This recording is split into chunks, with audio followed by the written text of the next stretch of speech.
नमस्कार, आइए आपको स्वागत है हमारे यूट्यूब चैनल आकाश लेक्चर में। और जैसे हमने वादा किया था कि हम एक लाइव सेशन लेके आएंगे, लेकिन आज वो नेटवर्क इश्यूज के कारण लाइव सेशन लेकर नहीं आ सके। लेकिन एक छोटा सा आपके लिए एक अपलोडिंग वीडियो में है, उसे देखना है।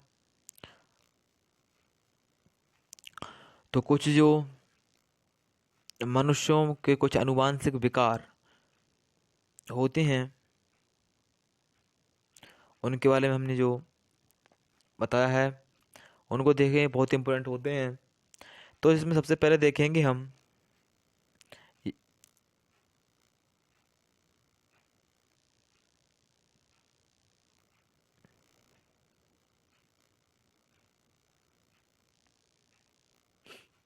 तो इसमें हैगा बेकार हैगा, पर अप्रभावी बा या प्रभावी हैगा।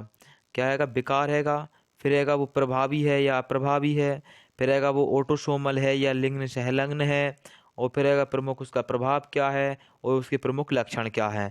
इनके आधार पर हम इस सारणी का अवलोकन करेंगे और हम इस सारे जो है कॉन्सेप्ट को समझने की कोशिश करेंगे। सबसे पहले हम देखें हीमोफीलिया क्या होता है। जो हीमोफीलिया है उसके बारे में देखेंगे हम। तो ये कैसा होता है? अप्रभावी रोग होता है। हीमोफीलिया एक अप्रभावी रोग होता है और लिंग सहलग्न होता है, जो एक्स क्रोमोसोम्स पर सहलग्न रहता है। अप्रभावी होता है, लेकिन कैसा होता है? लिंग सहलग्न होता है। और रक्त स्कंदन में जो है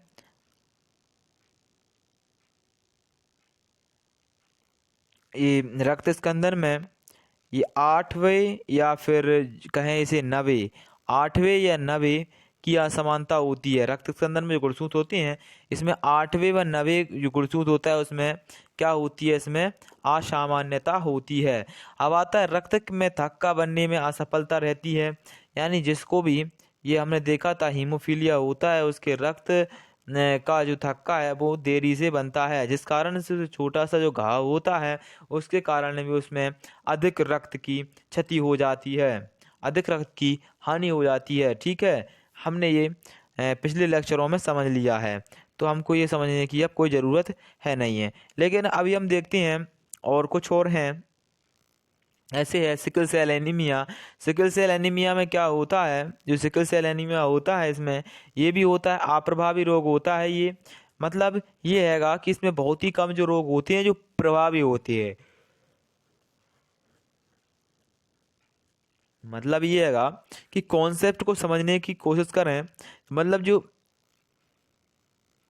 आनुवांशिक जो विकार होते हैं उनमें से जो क्या है, अधिकतर कैसे होते हैं? वो अप्रभावी ही होते हैं। अब जो प्रभावी होते हैं आप उनको याद रखें, लेकिन इसमें सबसे पहले हम अप्रभावी जो हैं उनकी बात कर रहे हैं। तो ये दोनों जो हैं अप्रभावी हैं। हीमोफीलिया अप्रभावी है, सिकल सेल एनीमिया भी अप्रभावी है, और ये भी ऑटोसोमल होता है। ये हाँ, ये लिंग संलग्न था, ये ऑटोसोमल होता है। ये 11वें क्रोमोसोम्स पर जो होता है वो उसके ऑटोसोमल पर ये स्थित एक रोग होता है। 11वें क्रोमोसोम की असमानता के कारण ये रोग होता है। ठीक है, अब इसमें एक आता है प्रमुख प्रभाव क्या होता है इसका। तो आरबीसी में असमानता या हीमोग्लोबिन, इसमें जो हैगा इसका हीमोग्लोबिन की असमानता आ जाती है। इसके आरबीसी में कैसी आ जाती है? असामान्यता होती है। ठीक है, अब आरबीसी का समूहन या आरबीसी का तीव्र अपघटन या रक्तलपता या कमजोरी, इसके क्या होती हैं? लक्षण होते हैं। यानी कि आरबीसी का अपघटन यानी कि उसका टूट जाना, समूहन है ना, समूह इकट्ठा हो जाना, और आरबीसी का तीव्र अपघटन यानी उसका तीव्र जल्दी जल्दी टूट जाना, और आरबीसी का तीव्र अपघटन रक्तलपता होता है, रक्त का थक्का ना बनना, फिर होती है कमजोरी। ये सब इसे क्या होते हैं? इसके होते हैं लक्षण। अब हम देखते हैं फिनाइल कीटोन्यूरिया। इसके बारे में हमने बात कर चुके हैं, लेकिन फिर भी देखते हैं। ये एक अप्रभावी रोग हैगा, ये ऑटोसोमल हैगा, 12वें क्रोमोसोम्स के पर ये स्थित रोग होता है। और एंजाइम जो हैगा फिनाइल एनेलिन हाइड्रो ऑक्सीलेज की न्यूनता इसमें हो जाती है। ठीक है, और इसमें मंद बुद्धिता आ जाती है। क्या आ जाती है? मंदबुद्धिता इसमें आ जाती है। किसमें? फिनाइलकीटोन्यूरिया में जो आ जाती है, इसका मुख्य लक्षण होता है वो होता है मंदबुद्धिता। इसमें क्या आ जाती है? इसमें आ जाती है मंदबुद्धिता। ठीक है, अब आ जाते हैं जो होता है सिस्टिक फाइब्रोसिस। सिस्टिक फाइब्रोसिस होता है, ये भी एक अप्रभावी रोग होता है ना, और ऑटोसोमल होता है और 7वें क्रोमोसोम्स पर होता है। अब इसमें हम देखें, वो बात बताते हैं, चलो ठीक है। 7वें क्रोमोसोम पर होता है। आपको ये जरूर याद रखना है कि किस क्रोमोसोम पर ये रोग होता है। ठीक है, अब आ जाते हैं हम क्लोराइड आयन परिवहन में असामान्यता होती है, यानी Cl जो आयन होते हैं उनके परिवहन में असामान्यता हो जाती है इस रोग के कारण। और फेफड़ों के म्यूकस का जमा हो जाना, यानी कि जो म्यूकस यानी सलाइवा श्लेष्मा जो होता है उसका फेफड़ों में जमा हो जाना। और यकृत पर पैक्रियाज में असामान्यता, यकृत व पैक्रियाज जहाँ से भी श्लेष्मा स्त्रावित हो जाता है उन ग्रंथियों में क्या आ जाता है? इसमें असामान्यता आ जाती है इस रोग के कारण। यकृत या जो पैक्रियाज होता है उसमें भी श्लेष्मा स्त्रावित होता है और फेफड़ों में भी जो है श्वास नलिका होती है उसमें श्लेष्मा स्त्रावित होता है। ठीक है, वहां पर असमानता आ जाती है। अब आ जाता है वर्णांधता या कलर जो ब्लैकनेस होती है उसको देखना है हमें। वर्णांधता या कलर ब्लैकनेस क्या हो जाती है? ये भी एक अप्रभावी रोग होता है। वर्णांधता या ये सारे के सारे हैं अभी तक के जो हमने देखे वो अप्रभावी रोग थे, और ये लिंग संलग्न रोग होता है। ये तीनों ऑटोसोमल रोग थे। ये कैसे हैं? लिंग संलग्न रोग हैं दोनों। तो ये वर्णांधता होती है और हीमोफीलिया वर्णांधता दोनों लिंग संलग्न रोग होते हैं। ठीक है, इसमें लाल व हरे कौन की न्यूनता होती है? लाल व हरे रंग में विभेद ना कर पाना। इसमें लाल व जो हरा रंग होता है उसमें क्या करते हैं? ये विभेद नहीं कर पाते हैं इस रोग के चलते। ठीक है, हम ये समझ चुके हैं अभी तक। हीमोफीलिया होता है अप्रभावी रोग होता है। सिकल सेल एनीमिया अप्रभावी, फिनाइलकीटोन्यूरिया अप्रभावी, सिस्टिक फाइब्रोसिस अप्रभावी रोग होता है। वर्णांधता भी अप्रभावी ही रोग होता है। लेकिन अब ये होता है लिंग संलग्न, जो हीमोफीलिया होता है लिंग संलग्न होता है। ये सारे के जो सारे हैं ये तीनों ऑटोसोमल होते हैं। ये वर्णांधता जो है वो भी कैसा होता है? लिंग संलग्न। आप इसको याद रखें। ठीक है, अब आगे चलते हैं तो यहाँ पहुँचते हैं। अब इसमें देखते हैं एंटी टंगस्टन का रोग। ये क्या होता है? ये भी एक प्रभावी रोग होता है। तो अब हम यहाँ क्या करेंगे? प्रभावी रोग है, ये कौन सा है? प्रभावी रोग हैगा। इसमें ये भी ऑटोसोमल होता है। क्रोमोसोम्स जो चौथा क्रोमोसोम्स होता है उस पर ये रोग के लक्षण स्थित हो जाते हैं, या उसमें कोई असमानता आ जाती है जिससे उसमें ये लक्षण दिखने लगते हैं उस रोग के। ठीक है, तो दिमाग की जो कोशिकाओं में उपापचय को रोकने वाले पदार्थों का निर्माण हो जाता है। यानी दिमाग की जो कोशिकाओं में उपापचय को रोकने वाले पदार्थ, उपापचय यानी जो मेटाबॉलिज्म क्रियाएं होती हैं उनको रोकने के कुछ पदार्थ जो होते हैं उसका विरोध करते हैं। ऐसे पदार्थों का उसमें क्या हो जाता है? निर्माण हो जाता है। ठीक है, दिमाग की कोशिकाओं के उपापचय को रोकने वाले पदार्थों का निर्माण, यानी दिमाग की कोशिकाओं में ऐसा कुछ पदार्थ का निर्माण हो जाता है जिससे वे उपापचय की दर को धीमा कर देते हैं या फिर रोक देते हैं। और मध्य आयु में मस्तिष्क की कोशिकाओं का नष्ट होना। मध्य आयु यानी जो बीच की आयु होती है उसमें ही मस्तिष्क यानी वयस्क अवस्था के निकलते चलते चलते क्या होता है कि आयु में मस्तिष्क कोशिकाओं का नष्ट हो जाना, यानी उसकी मस्तिष्क कोशिकाओं में का समाप्ति ही हो जाना। ठीक है, ये होता है हंटिंगटन का रोग। ठीक है, अब आ जाते हैं थैलेसीमिया क्या होता है? ये भी एक अप्रभावी रोग होता है। ये भी ऑटोसोमल ही होता है, लेकिन इसमें क्या होता है? ये हीमोग्लोबिन की जो बीटा और ग्लोबिन श्रृंखलाएं हैं, कभी कभी अल्फा श्रृंखलाओं का कम मात्रा में संश्लेषित होना इसके क्या होते हैं? लक्षण होते हैं।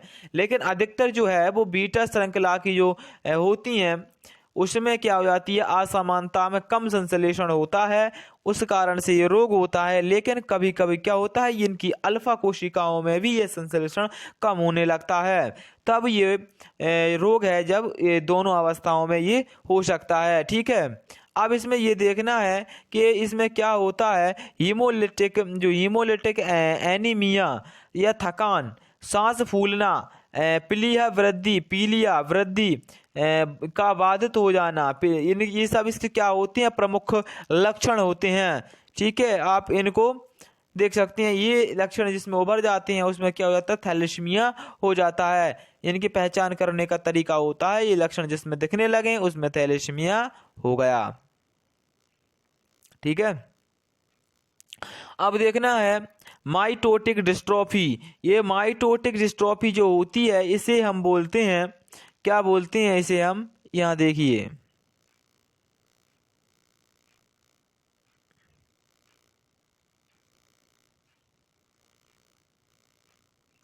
गंजापन। क्या आएगा, गंजापन। जो गंजापन होता है उसी को हम बोलते हैं माइटोटिक डिस्ट्रोफी।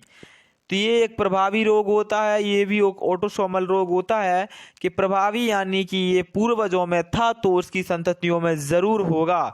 ये कैसा होता है, प्रभावी रोग होता है। ठीक है, जैसे पेशीय शीतलन प्रक्रियाओं की असमानता, पेशियों का तीव्र संकुचन लेकिन शीतलन नहीं, मोतियाबिंद, गंजापन व अंतः स्त्रावी समस्याएं, ये क्या होती है, माइटोटिक डिस्ट्रोफी होती हैं। ठीक है, तो इसके बारे में हम जान चुके हैं, इसी में आ जाता है, क्या जाता है अपना वो गंजापन आ जाता है, जो हमने बता दिया है। ठीक है, अब हम चलते हैं आगे, कुछ और देखते हैं। तो एक क्वेश्चन बन रहा है कि शिशु का रुधिर वर्ग O है, पिता का रुधिर वर्ग A है और माता का V है, यानी क्या है, शिशु का रुधिर वर्ग कौन सा है भाई, इसमें जो शिशु है उसका रुधिर वर्ग क्या है, O। यानी हम देखें कि शिशु का रुधिर वर्ग क्या है, O है। चलो ठीक है, शिशु का रुधिर वर्ग O है, पिता का रुधिर वर्ग कौन सा है, A है।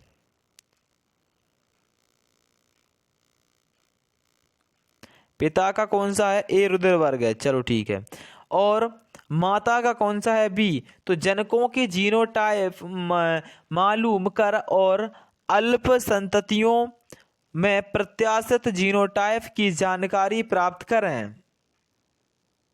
चलो ठीक है, अब इसके जो माता हैं, उन माता श्री जी का क्या है, माँ, उनका जीनोटाइप क्या है, उनका आएगा V। ये कह रहा है A B इनके हैं, तो उनके जो प्रत्याशित जीनोटाइप हैं उनको हमको क्या करना है, ज्ञात करना है। तो जीनोटाइप ज्ञात करने के लिए हम क्या कर सकते हैं, युग्मक बना सकते हैं। अब देखिए, इसमें हम ये देखते हैं कि पिताजी हैं, पिता का कौन सा है, यहाँ पर पिता का हम देखते हैं तो A हैगा, माँ का कौन सा है, माँ का देखते हैं तो हम B हैगा, और उसमें हम देखते हैं शिशु यानी संतति का O है। तो इसमें देखिए कितने प्रकार के होते हैं A में, इसमें होता है I, A और स्मॉल I। रुक जाइए, अब एक एक करके समझते हैं हम इनको। तो सबसे पहले हम पिता के बारे में बात करते हैं। तो पिताजी थे, पिता का कौन सा था, A था। ठीक है, पिता का था A, तो इसके जो इसका होगा A, ठीक है, और एक होगा इसका I। तो इसके कितने हो गए, 2 हो गए जीनोटाइप। अब इसमें एक तो हो गया ये, एक हो गया A, यानी एक हो गया इसका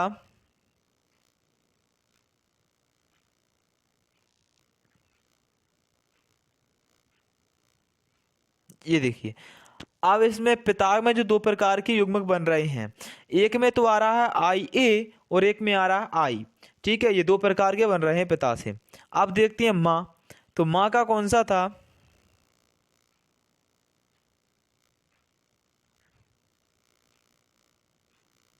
माँ का था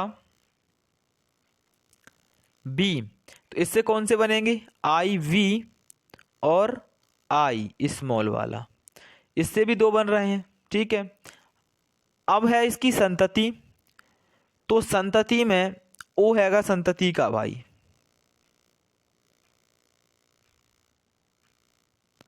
संतति का कौन सा आएगा, ओ, तो इसमें संभवतः आई आई ही होंगे, तब इसकी संतति का क्या आएगा, ओ हैगा। तो अब इनके निकालते हैं हम जीनोटाइप। ठीक है,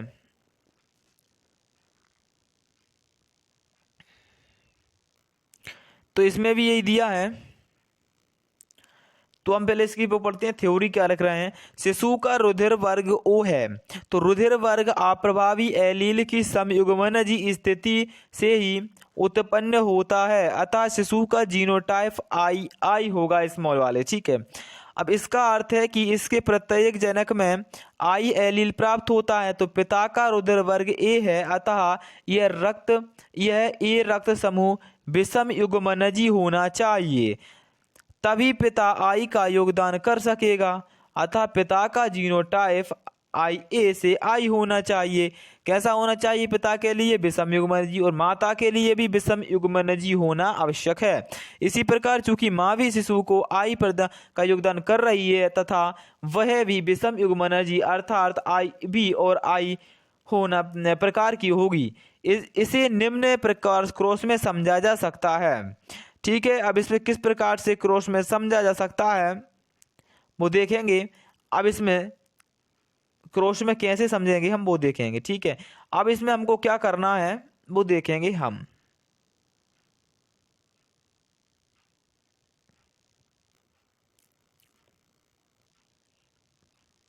एक कॉलम, रुक जाइए, एक कॉलम ऐसा बनाएंगे हम इस टाइप का,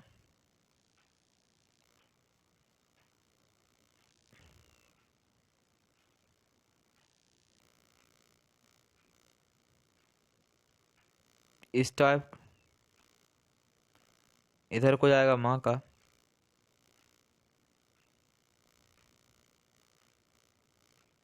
ठीक है,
यहाँ क्या आएगा, आई ए और आएगा स्मॉल आई। अब यहाँ क्या आएगा, स्मॉल आई। तो यही हमको इसमें निकालना था कि कितने प्रतिशत चांस होते हैं कौन कौन सी संतति बनने के। अब इसमें देख सकते हैं आप 100% चांस में से 25-25 लगाइए, 25-25-25-25 कितने हो गए, 100% चांस हो गए। तो आप इसमें से देख सकते हैं सबसे पहले जो 25% चांस है ए और बी प्रकार का रक्त समूह है, यानी इसमें ए बी रक्त समूह होगा। कौन सा रक्त समूह होगा, ए बी। तो इसके ए बी रक्त समूह होने के 25% चांस रहेंगे। और फिर आएगा इसमें बी और ए, मतलब आई बी और आई, तो इसमें बी रक्त समूह होने के 25% चांस रहेंगे। उसमें आएगा आई ए और आई, तो इसमें ए रक्त समूह होने के 25% चांस रहेंगे। फिर आता है स्मॉल आई ओ रक्त समूह होने के 25% इसमें क्या रहेंगे, चांस रहेंगे। ये हमने लाइव बता दिया है। यहाँ देख लीजिए आप, ए बी रक्त समूह आने के 25% चांस, ए रक्त समूह आने के 25% चांस, और ओ बी रक्त समूह आने के 25% चांस, और ओ रक्त समूह आने के 25% चांस। तो दोनों इस सभी स्थितियों में इसके चांस कितने बन जाते हैं? 25% चांस होते हैं इसके कि कोई भी संतति बन सकती है। यानी कि जो रक्त समूह है उसका वो ए भी हो सकता है, बी भी हो सकता है, और जो है ओ भी हो सकता है। इसमें सी नहीं होता है, हालांकि क्या क्या का सी नहीं होता है, नहीं आप सोचते सी होता है, नहीं। ए हो सकता है, बी हो सकता है, या फिर ओ हो सकता है। ये 3 प्रकार के रक्त समूह होते हैं। इनमें से सभी के जो है चांस वो क्या होते हैं? 25 सॉरी ए बी ओ, और इसमें एक और आता है ए बी। तो ये चारों प्रकार के रक्त समूह इसमें पाए जाते हैं। सभी के जो है चांस होते हैं वो 25% इसके होते हैं, 25% के होते हैं, और 25% इसके होते हैं, और 25% इसके भी चांस बनते हैं इसमें। ठीक है, तो आज ये क्वेश्चन बहुत इम्पोर्टेंट है, आ सकता है, ये कोई बड़ी बात नहीं होती इसका आना। तो आज का जो हमारा लेक्चर्स था वो इतना ही था। तो आज का हमारा लेक्चर लगभग पूर्ण हो चुका है, लगभग क्या पूर्ण हो ही चुका है। तो आप से हम कल रूबरू हो रहे हैं एक लाइव सेशन के साथ। एक बहुत इम्पोर्टेंट सेशन है, आप उसको मिस ना करें, उसको ज़रूर देखें। उसको करने के बाद आपके जो इस पार्ट के सारे जो क्वेश्चंस हैं, वो डाउट्स हैं, वो क्लियर हो जाएंगे। आप ज़रूर से ज़रूर उस सेशन को देखें। और अभी तक यदि आपने हमारे चैनल को सब्सक्राइब नहीं किया है तो चैनल को सब्सक्राइब जरूर कर दें और बेल आइकन को प्रेस कर दें। थैंक यू, धन्यवाद। आकर के मिलेंगे हम आपसे नए सेशन में। Thank you.